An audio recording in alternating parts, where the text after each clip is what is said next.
भारत विश्व का सबसे बड़ा लोकतंत्र है, सबसे बड़ी डेमोक्रेसी है, ये सब आप जानते हैं। और सबसे बड़ी डेमोक्रेसी में सबसे बड़ा पर्व आता है आम चुनाव का, जब लोकसभा के चुनाव होते हैं। लोकसभा चुनाव के साथ साथ विधानसभा के चुनाव भी होते हैं और विधानसभा के चुनाव समय समय पर होते रहते हैं। अभी एक मुद्दा बड़े चर्चा में है कि एक देश एक चुनाव का भी मुद्दा रहना चाहिए, क्योंकि आए दिनों पे चुनाव होते ही रहते हैं, तो पूरी के पूरा जो प्रशासन है, सिस्टम है, निर्वाचन आयोग है, सारे के सारे व्यस्त रहते हैं। चुनाव होना भी चाहिए। अब जो है मैं आप सभी के लिए, चूंकि आम चुनाव 2024 है, निर्वाचन आयोग एक बहुत बड़ी संस्था है जो कि भारत के इतने बड़े लेवल पे चुनाव कराती है। कई सारी चुनौतियों का सामना करना पड़ता है। ईवीएम का मुद्दा लगातार चर्चा में रहता है। अभी इस समय बहुत सारे मुद्दे होंगे, जैसे सबसे पहली चीज कि चुनाव आचार संहिता लागू हो चुकी है, चुनाव की डेटें आ चुकी हैं। इस पे भी मैं एक सेशन लूंगा कि चुनाव की डेट कब कब है, क्या चुनाव है। अब ये पूरा एक घटनाक्रम जितना भी है, आने वाले समय पे यहाँ पे मैं 4 से 5 सेशन लूंगा आपके, हो सकता है इससे ज्यादा भी हो जाए, पर कम से कम 5 सेशन इस पूरे टॉपिक पे लूंगा, जिस टॉपिक पे हम भारत के निर्वाचन प्रणाली को समझेंगे बहुत डिटेल से। अब इससे क्या होगा, जितने प्रकार के भी, एक तो पहली बात आपकी समझ विकसित होगी भारत के लोकतांत्रिक व्यवस्था के प्रति। दूसरा, आपके जो एग्जाम का पूरा सिलेबस है, निर्वाचन आयोग आपका पूरा एक सिलेबस है, उस सिलेबस को आप अच्छे से मेरे साथ समझ पाएंगे, पढ़ पाएंगे। ठीक है, हम लोग बहुत डिटेल से इलेक्शन कमीशन को ही नहीं समझेंगे, भारत की जो मताधिकार प्रणाली है, वयस्क मताधिकार को लेकर के जो चीजें हैं, भारत की लोकतांत्रिक व्यवस्था है, भारत का मूल ढांचा है लोकतंत्र। हमारे संविधान निर्माताओं ने जिस तरीके से इस देश को एक जनता के अंदर पावर जो है निहित की, हम भारत के लोक का जो सपना था, उस सपना को किस तरीके से हम लगातार आगे लेकर चल रहे हैं। और इसके बाद बहुत सारी चुनौतियां हैं, जैसे कि अब चुनाव है तो निर्वाचन आयोग के सामने सबसे पहली चुनौती है ईवीएम मशीन का मुद्दा। आपको पता है बहुत बड़ी चुनाव की जो विश्वसनीयता है, उस विश्वसनीयता में बहुत सारे प्रश्न चिन्ह लगे हैं। हजारों वीडियोस पड़े हुए हैं, हजारों क्वेश्चन मार्क पड़े हुए हैं, सुप्रीम कोर्ट तक बातें गई हैं। तो इन मुद्दों को लेकर के ना हम डिस्कस करेंगे, इन मुद्दों पे भी हम बात करेंगे। ठीक है, और इसको लेकर मेंस वगैरह में भी आयोग ने कई बार क्वेश्चन पूछा है। 2018 में यूपीएससी ने एक क्वेश्चन पूछा था, इलेक्ट्रॉनिक वोटिंग मशीन जो आपकी ईवीएम है के इस्तेमाल से संबंध में हाल ही के विवाद के आलोक में भारत में चुनावों की विश्वसनीयता सुनिश्चित कराने के लिए भारत के निर्वाचन आयोग के समक्ष क्या क्या चुनौतियां हैं। तो इस टाइप से आयोग क्वेश्चन आपके पूछा है और आने वाले समय पे भी पूछेगा। तो एक ईवीएम का मुद्दा है। अच्छा, ईवीएम की विश्वसनीयता को लेकर कई सारे कदम निर्वाचन आयोग ने उठाए भी हैं, तो वो भी हम समझने का प्रयास करेंगे। सुप्रीम कोर्ट ने इसको लेकर के क्या क्या काम किया है, इसको लेकर के भी बात करेंगे। तो अब एक सीरीज चालू होने वाली है आपकी भारत की निर्वाचन प्रणाली को लेकर के। ठीक है, और उस सीरीज के माध्यम से आप लोगों को क्या होगा, और मैं हर एक सीरीज में मतलब जैसे एक टॉपिक क्लियर करूंगा तो उस टॉपिक को पढ़ाने के बाद उसका एक क्वेश्चन दे करके जाऊंगा। और वो क्वेश्चन देखो, वो क्वेश्चन मेंस का होगा, तो आप लोग उसको आराम से लिखिएगा। ठीक है, और साथ ही उसको आराम से 200 शब्दों में पहले मैं उसको पढ़ा दूंगा, बता दूंगा, आपको समझ में आ जाएगा। उससे प्री के जो क्वेश्चन बन सकते हैं वो क्वेश्चन भी आप कर पाओगे। ठीक है, तो एक पर्टिकुलर सीरीज में निर्वाचन आयोग को लेकर के और निर्वाचन प्रणाली को लेकर के प्रारंभ करने जा रहा हूं आप लोगों की। ठीक है, आप लोग इत्मीनान से इस पूरी सीरीज का, श्रृंखला का आनंद लीजिएगा। अच्छा, इसी तर्ज पे जो भी ज्वलंत मुद्दे आपके होंगे आप लोग मुझे बता दीजिएगा। कोई भी ज्वलंत मुद्दा, जैसे कि मुझे एक टॉपिक अभी और लेना है, ईडी का टॉपिक लेना है, प्रवर्तन निदेशालय का। और प्रवर्तन निदेशालय मैं पहले बताऊंगा आपको, क्योंकि मुझे लगता है इससे क्वेश्चन कई सारे आएंगे। इस समय सबसे ज्यादा चर्चा में यदि कुछ है तो प्रवर्तन निदेशालय बना रहता है। और जिस तरीके से अभी जो है दिल्ली के जो है मुख्यमंत्री को गिरफ्तार किया गया, अरविंद केजरीवाल जी को, उसके बाद से मुद्दा और ज्यादा गहमा गहमी में, क्योंकि अभी तो चुनाव आचार संहिता भी लगी हुई है ना। तो हर एक मुद्दे पर एक ईडी का टॉपिक ले लिया, उस पर भी मतलब डिस्कशन हुआ, उस पर भी चर्चा हुआ। तो ईडी पहले आप समझो कि प्रवर्तन निदेशालय क्या है, किस लिए जो है, और फिर पूरे के पूरे जो मुद्दे हैं, बहुत सारे गिरफ्तारियां आम समय पर, और इस पे भी बहुत सारे क्वेश्चन मार्क लगते रहते हैं। जितना ईवीएम विवादित हो चुका है उतना ही ईडी विवादित हो चुका है, दोनों विवादित, कि सरकार जो है, सरकार के ऊपर आरोप प्रत्यारोप लगते हैं। ठीक है, इस पे सुप्रीम कोर्ट ने भी काफी सारे डिसीजंस दिए हैं, इस पे भी बात करेंगे। जैसे अभी चुनावी बॉन्ड की बात है तो इसी में चुनावी बॉन्ड भी मैं कवर करूंगा, है ना। अभी चुनाव और निर्वाचन वाला मुद्दा है तो चुनावी बॉन्ड वगैरह सब कुछ इसी में, कि मतलब पूरा इतिहास से लेकर के हर एक चीज को लेकर चलेंगे।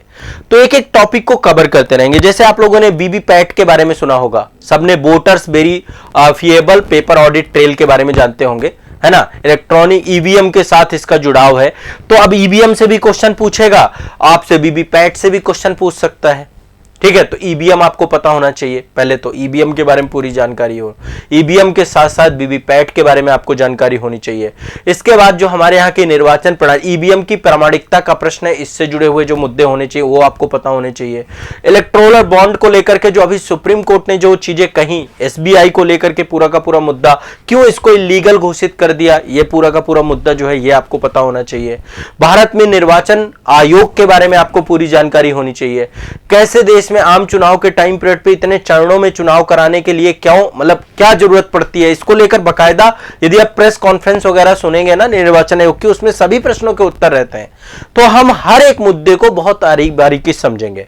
अच्छा, मैं आप लोगों को एक जानकारी और देता हूं। मैंने इससे पहले एक सेशन लिया था ईवीएम को लेकर कि क्या ईवीएम हैक हो सकती है, क्या ईवीएम हैक नहीं हो सकती है। तो उसमें बहुत सारे लोगों ने ना बहुत सारे कमेंट किए। देखो, कमेंट कर सकते हैं, कमेंट करने का सबको राइट है। उसको लाखों लोगों ने देखा और देखने के बाद ईवीएम हैक को लेकर के ना बहुत सारे लोगों ने वहां पे कमेंट किया कि ईवीएम हैक हो सकती है बैलेट पेपर से, क्योंकि मैंने उसमें बहुत सारी चीजें बताई थी। देखो, मैं जो आपको बताऊंगा, मैं तो आपको तथ्यात्मक चीजें बताऊंगा जो फैक्चुअल है, जो डेटा में है। मैं कोई हवाई बात नहीं बता के जाऊंगा। जो चीजें आपकी डेटा में हैं, जिनको लेकर कैलकुलेशन है, मैं शक के आधार पे बात नहीं करूंगा, ठीक है। तो हर चीज जो है प्रामाणिकता, तथ्यों पे आधारित, जो आपको एग्जाम हॉल पे जाकर के लिखना है, जो चीजें आपकी हैं, उन मुद्दों पे हमारे डिस्कशंस होंगे। ना तो हम कोई भी एपिसोड सेशन अपना ये हमारा पॉलिटिकल होने वाला है, ये केवल नॉलेज बेस्ड होगा और एग्जाम के व्यू पॉइंट से होगा, ठीक है। क्लियर है सभी को। हाँ, जो सुप्रीम कोर्ट में मुद्दे गए हैं, सुप्रीम कोर्ट ने जिन पे डिसीजन दिया है, सुप्रीम कोर्ट के जो वर्डिक्ट रहे हैं, उन सभी को लेकर के हम चर्चा करेंगे बहुत अच्छे से, ठीक है। तो चुनाव आचार संहिता पे भी एक पर्टिकुलर सेशन लूंगा। तो ये वाली मैं सीरीज चालू करने वाला हूं आपका, ठीक है। और इस सीरीज में आपको पर डे एक क्वेश्चन भी मिला करेगा, उस क्वेश्चन को भी आप लोग लिखा करोगे। हाँ, हर एक तरीके के टॉपिक, जैसे ईडी को लेकर जितना भी मुद्दा है वो भी हम चर्चा में करेंगे, उस पर भी डिस्कस करेंगे। इसके बाद देखिए, बहुत सारे अंतरराष्ट्रीय खबरें भी आपकी चलती हैं। तो जो अंतरराष्ट्रीय खबरें आपकी हैं, उन अंतरराष्ट्रीय खबरों को भी एक मुद्दा को लेकर के उसको डिटेल में पूरा डिस्कस करना, चर्चा करना। तो जब हम एक मुद्दे को पकड़ के पूरा अच्छे से चर्चा करेंगे तो आपका एग्जाम में किसी भी टाइप से क्वेश्चन गलत नहीं होगा। आप प्री हो, चाहे मेंस हो, चाहे इंटरव्यू हो, आप अपनी एक राय बना पाओगे और चीजों को कर पाओगे, ठीक है। तो ये मेरा आप सभी के लिए एक बड़ा प्रयास है। आप सभी लोग इसमें सहयोग करिएगा, क्योंकि इसमें एक ह्यूज लेवल का रिसर्च लगेगा और मेरा काम है आपको चीजों को आसान भाषा में परोसना। बस सबसे बड़ी चीज ये है कि जो चीज इतनी कॉम्प्लिकेटेड है, वीडियो में नहीं समझ में आ रही है, उलझी हुई है, क्योंकि देखो, यदि आप कोई मीडिया चैनल देख रहे हो तो मीडिया चैनल में क्या इंफॉर्मेशन दी जाएगी, बस उसको जोड़ा नहीं जाएगा, चीजों को कनेक्ट नहीं किया जाएगा। मैं कई सारी जगहों से चीजों को कनेक्ट करके आप तक लेकर के आऊंगा, ठीक है। डिटेल में डिस्कशन करूंगा, डिटेल में चीजें आपको बताने वाला हूं। चलिए, तो आज जो है शुरुआत कर देते हैं। आज चूंकि इतनी बात हो गई तो एक टॉपिक लेते हैं। अब इस टॉपिक पे सेशंस आपके रहेंगे, इस पे डेवलपमेंट होती रहेगी कंटिन्यूअस, जब तक जो है चुनाव के रिजल्ट नहीं आ जाते हैं। तो बीच बीच में सेशन आपका चलता रहेगा, लगभग 5 सेशन मिनिमम जो इन्फॉर्मेशन बेस होंगे। इसके बाद फिर जब तक रिजल्ट नहीं आएगा, नई सरकार नहीं बन जाएगी, नया गठबंधन, जो अब देखते हैं क्या होता है इस बार, तो सरकार बनने के बाद नई कैबिनेट नहीं आ जाएगी, तब तक जो है ये पूरा का पूरा सेशन आपका चलेगा। हो सकता है इसमें 5 से 10 वीडियो आपके हो जाएं। तो आज का सेशन आपका टॉपिक मैं दे रहा हूं, इस टॉपिक को ही लेकर आगे चलेंगे। टॉपिक है भारत में निर्वाचन एवं निर्वाचन आयोग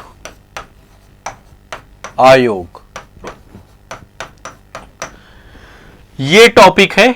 इस टॉपिक के अंतर्गत ही अब पूरे के पूरे सेशंस मेरे रहेंगे, ठीक है। जितने मुद्दे हो सकते हैं और कुछ आप लोग सजेस्ट कर सकते हैं, ये कुछ आपके ऊपर मैं दे रहा हूं, जिसमें आप लोग जो है पूरा सजेस्ट करिए, बताइए कि सर क्या क्या चीजें हो सकती है। तो इसके एक बार टॉपिक सारे लिख लेते हैं, आप लोग भी मुझे कमेंट करके बताइए, फिर बाकी टॉपिक जो होंगे वो भी मैं आपको ऐड कर दूंगा। तो सबसे पहले तो है आपका ईवीएम। पहले सबसे पहले जो है इसमें ईवीएम को सबसे पहले लूंगा मैं। ईवीएम में सबसे पहले क्यों ले रहा हूं, ताकि आपको जो है ना क्लियरिटी रहे। ईवीएम, ठीक है, एक टॉपिक आपका ये रखेंगे। ईवीएम के बाद साथ ही इससे क्वेश्चन आपका बनेगा, मतलब पक्का बनेगा, दो चीजों से बनेंगे। एक तो इसमें जानकारी इसके बारे में, इसका परिचय, और परिचय के बाद इसकी विश्वसनीयता का मुद्दा। आपको एग्जाम में क्या लिखना है, आपको इंटरव्यू बोर्ड के सामने क्या बात करनी है, उस बातों को यहां पे डिस्कस करेंगे, जहां पे आलोचना की बात और सुप्रीम कोर्ट के जितने भी चीजें हैं, ठीक है। और इसका इतिहास भी कि कैसे ईवीएम चालू हुई, क्योंकि ईवीएम पहले शुरुआत में तो ईवीएम थी नहीं, है ना। पहले तो बैलेट पेपर से ही चीजें होती थी, लेकिन समय के साथ चीजें बदलती हैं। और ईवीएम के बाद जो है, जो 2014 में एक बड़ा बदलाव हुआ, वो हुआ बीबीपीएटी का।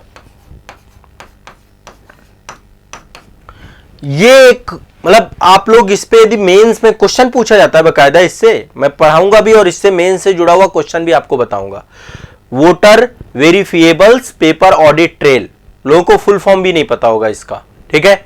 इसका फुल फॉर्म भी नहीं पता है, इसके बारे में जानकारी नहीं है, चीजों को लेकर हमारी समझ नहीं है, तो इसलिए हम चीजों को विस्तार से समझेंगे। इसको हिंदी में बोलते हैं मतदाता सत्यापित पेपर ऑडिट ट्रेल, बीबीपीएटी।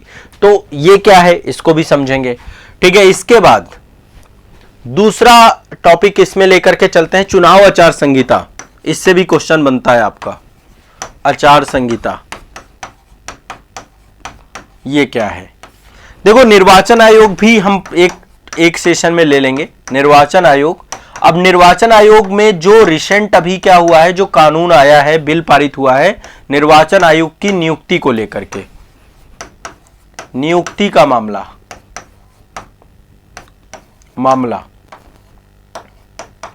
ठीक है। दूसरा, चुनाव को लेकर के चुनावी बॉन्ड जो आपकी स्कीम थी, उसको भी हम एक बार थोड़ा सा समझेंगे, इलेक्टोरल बॉन्ड को लेकर के, ठीक है। ये बॉन्ड को भी एक पूरा सेशन लेकर के इसको भी मैं अच्छे से समझा दूंगा, ठीक है। और क्या क्या चीजें हैं, देखो, मतलब एग्जैक्ट आप उनमें लिख पाओ, जनरल बातें ना पता हो, स्पेसिफिक चीजें आपको पता हो, तब जाकर के चीजें हो पाएंगी। इसके अलावा और क्या क्या मुद्दा हम ले सकते हैं, यहां पे क्या क्या डिस्कस कर सकते हैं। भारत में निर्वाचन प्रक्रिया को भी देख सकते हैं, निर्वाचन प्रक्रिया को भी देख सकते हैं, पूरा का पूरा प्रोसेस क्या है, इस पे भी डिस्कस करेंगे। और क्या क्या चाहते हैं आप लोग, और आप लोग क्या क्या चाहते हैं कि और किन किन मुद्दों पे मैं बात करूं पूरा। अब निर्वाचन प्रक्रिया है, एक बार कमेंट सेक्शन पे आप लोग भी थोड़ा सा मुझे बताइए, ठीक है। पारदर्शिता का मुद्दा, वो सब कुछ ईवीएम में ही मैं कवर करा दूंगा, आपका जितने भी मुद्दे हैं, ठीक है। तो इस तरीके से अब हम पूरे एक सेक्शन को लेकर के चलेंगे और चीजों को समझने का प्रयास करेंगे, ठीक है। तो जो आपका अगला सेशन होगा उसमें एक एक टॉपिक इसमें कवर होगा। ईवीएम से शुरुआत होगी, पहले मैं ईवीएम के बारे में आपको बताऊंगा, ईवीएम के बाद फिर बीबीपीएटी के बारे में करेंगे, चुनाव आचार संहिता के बारे में बात करेंगे। हाँ, एक सेशन ये भी ले लेते हैं, जो अभी लोकसभा चुनाव 2024 है, इसको लेकर के अभी जो चुनाव की डेट वगैरह आई हैं, इन सब चीजों पे भी प्रश्न आपके बनेंगे। और एक घृणावाक, अभिव्यक्ति की स्वतंत्रता, अभिव्यक्ति की स्वतंत्रता, ये बड़ा चर्चा में रहता है, स्वतंत्रता, क्योंकि इस समय क्या होता है, राजनीतिक पार्टियों के द्वारा ना घृणावाक बहुत ज्यादा किया जाता है। घृणावाक, हेट स्पीच जिसे हम कहते हैं ना, इसको लेकर के क्या क्या वर्डिक्ट है, और इसमें हम सुप्रीम कोर्ट को साथ में लेकर के जरूर चलेंगे। सुप्रीम कोर्ट के कई सारे हैं। हाँ, यहाँ पे एक सांभवी नंद जी ने एक सुझाव दिया है, एक देश एक चुनाव को भी यहाँ पे कवर कर लेते हैं।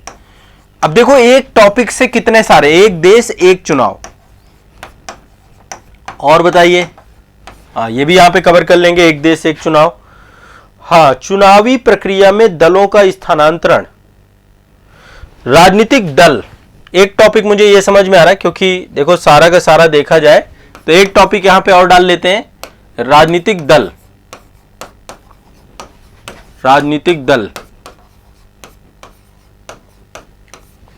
ठीक है, भारत में राजनीतिक दलों की स्थिति क्या है। अच्छा, राजनीतिक दलों में एक चीज और होता है, यहां पे राष्ट्रीय स्तर के दल हैं, और अभी जैसे आम आदमी पार्टी को राष्ट्रीय दल का दर्जा मिला है, तो ये भी करंट अफेयर्स का टॉपिक है, ये भी पूछा जाएगा। तो क्या क्या आधार होते हैं उसके, राष्ट्रीय दल और राज्य स्तरीय दल।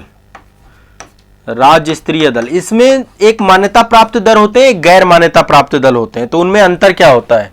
ये वैसे मैंने, यदि कोई बच्चा उत्तर प्रदेश के राज्य विशेष वाली क्लास में रहा होगा तो मैंने उसमें बहुत अच्छे से पढ़ाया भी है, पर यहाँ पे भी मैं पढ़ा दूंगा। राज्य स्तरीय दल, ठीक है, और मान्यता प्राप्त गैर मान्यता प्राप्त वो दोनों हम यहाँ पे देख लेंगे। चुनावी प्रक्रिया, जब चुनाव होते हैं ना, चुनाव के दौरान यहां पे एक चीज और ऐड कर सकते हैं हम लोग। चुनाव के दौरान कई सारे लोग पार्टियां भी बदलते हैं, है ना, तो पार्टियां बदलना एक आम प्रक्रिया है, लेकिन यहां पे इसको हम दल बदल अधिनियम के साथ जोड़ करके देखेंगे। दल बदल अधिनियम, अनुसूची 10, दल बदल अधिनियम भी ऐड करेंगे यहां पे। देखो इतने सारे टॉपिक अभी निकले हैं, अभी और टॉपिक आएंगे इसमें, ठीक है, समय के साथ बहुत सारे रिसेंट डेवलपमेंट हो सकता है। अच्छा, यहां पे ये जो अभी एक मुद्दा है, जैसे कि बहुत सारी राजनीतिक पार्टियां अभी जो है सुप्रीम कोर्ट गई हैं, और सुप्रीम कोर्ट जाने के पीछे का कारण क्या है, जिस तरीके से प्रवर्तन निदेशालय के द्वारा जो हमारा, यहां पे एक चीज और ऐड करते हैं पहले, विपक्ष की भूमिका। विपक्ष, भारत में विपक्ष की भूमिका, ठीक है, लोकतांत्रिक विकेंद्रीकरण। अब देखो ये सारे टॉपिक आते जा रहे हैं दिमाग में, विकेंद्रीकरण, ठीक है। एक चीज और यहां पे ऐड करना चाहूंगा मैं, जैसे अभी बहुत सारे राजनीतिक पार्टियां गई हैं सुप्रीम कोर्ट पे, जब से केजरीवाल जी को गिरफ्तार किया गया है, कि जो लेवल प्लेइंग जो एक पूरा का पूरा होना चाहिए, उसको लेकर के कई सारे प्रश्न चिन्ह उठे हैं। तो वो मुद्दा भी हम ईडी के साथ जब हम पढ़ेंगे तो ईडी के साथ उसको जोड़ करके देख लेंगे। इसके साथ साथ ही पैरेलल में एक टॉपिक आपका ईडी भी लेकर चलूंगा, मतलब एक टॉपिक आपका ये चलेगा और एक प्रवर्तन निदेशालय का भी टॉपिक हम साथ में लेकर के चलेंगे। तो इससे क्या होगा, आपका चीजें क्लियर हो जाएंगी। तो भारत में निर्वाचन आयोग, ये तो हम करेंगे ही। तो ये पूरा का पूरा जो है, इतने टॉपिक इस पूरे एक पर्टिकुलर सेशन में होंगे। अब आप सोचो, इससे आपका अब निर्वाचन आयोग से कोई क्वेश्चन गलत ही नहीं होगा, हर चीज आप समझ जाओगे, हर चीज आप जान जाओगे, और मैं बहुत तथ्य और फैक्ट के साथ आपको चीजें बता करके जाऊंगा।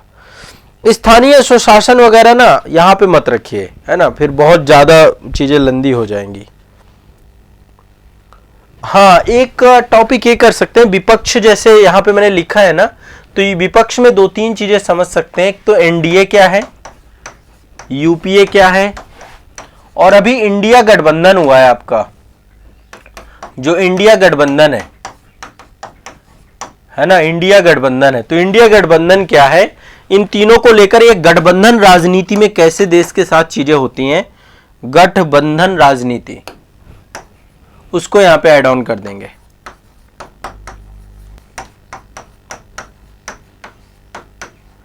ठीक है, तो ये पूरा का पूरा जो है आपका एक टॉपिक यहां से कवर हो रहा है। बताएं कोई दिक्कत हो तो भारत में निर्वाचन एवं निर्वाचन आयोग को लेकर के अब मैं बहुत विस्तार से आपको ये पूरा एक टॉपिक पढ़ाऊंगा। ये पर डे एक सेशन चलेगा और सब में एक क्वेश्चन दूंगा साथ में। हर टॉपिक को पढ़ाने के बाद एक क्वेश्चन दूंगा, उस क्वेश्चन को आप घर पे जरूर लिखिएगा बच्चों। देखो, यदि आप लिखोगे नहीं तो फिर बात नहीं बनेगी। मेरा पढ़ाना एक बात है, आप जब लिखोगे तो वही पढ़ाया हुआ आपको काम आएगा। जितने भी एग्जाम अभी होने हैं सबके मेंस में 100% यहां से क्वेश्चन उठा के देखिएगा, और प्री में भी क्वेश्चन आपके आएंगे, क्योंकि अभी बहुत सारे सब एग्जाम के बाद ही, अब चुनाव के टाइम पीरियड पे कोई भी एग्जाम नहीं होना है, तो उस टाइम पीरियड पे ना जो भी अभी होगा ना, इससे बन जाएंगे क्वेश्चन। अब पेपर सारा आपका मई जून में ही पेपर बनेंगे मान लो, तो ये चुनाव वाले सेगमेंट से क्वेश्चन बनाए जाएंगे आपके, जो चीजें चर्चा में है, डिस्कशन में है, उन सभी को लेकर। ठीक है। अब ऐसे ही दूसरा एक टॉपिक हम ईडी को लेकर लेंगे, वो मैं बाद में आपको बता दूंगा। तो ये पूरी की पूरी मेरी योजना अब आपकी रहेगी। ठीक है, एक एक टॉपिक पढ़ाते जाना, एक एक क्वेश्चन लेकर के चलना आप लोगों का। ठीक है, तो इसके लिए तैयार हो जाइएगा। ये पूरा टॉपिक अब आपका नेक्स्ट सेशन से स्टार्ट होगा। ठीक।